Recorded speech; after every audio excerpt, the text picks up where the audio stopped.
Now the reasons to do this is actually to increase your fuel flow in your S55 motor.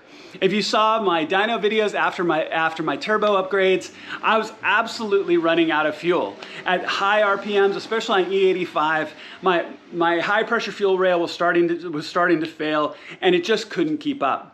One of the best solutions for that is the Deatsch high pressure lift kit. It's a little bit of a more complicated install than some of the others that you might see, but at the same time, this is something that you can definitely do yourself. And I wanted to share that process with you as you go through it and you use their guide to do the install.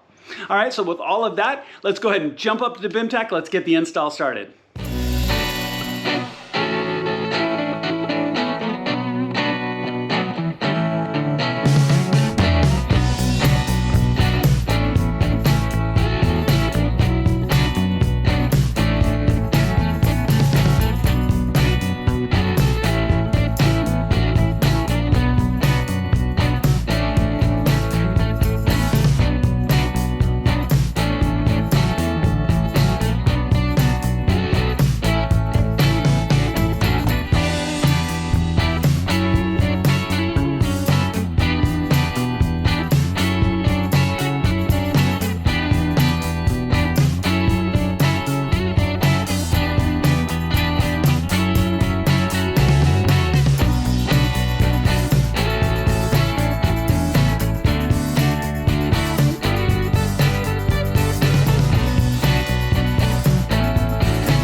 All right guys, let's pause here in the action of kind of the teardown.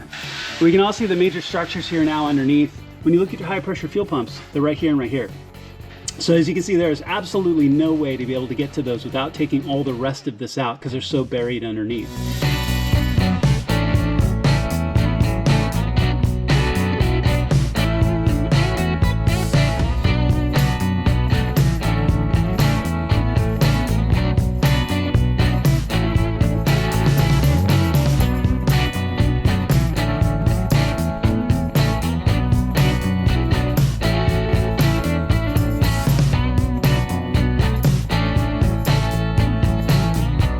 All right guys, so we've got the original right here and we've got the new Deatsch lift kit right here. Now, if you look and say they look exactly identical, they do, because the housing is the same, because it has to fit back in the same footprint in the motor, which I'm going to show you in a second.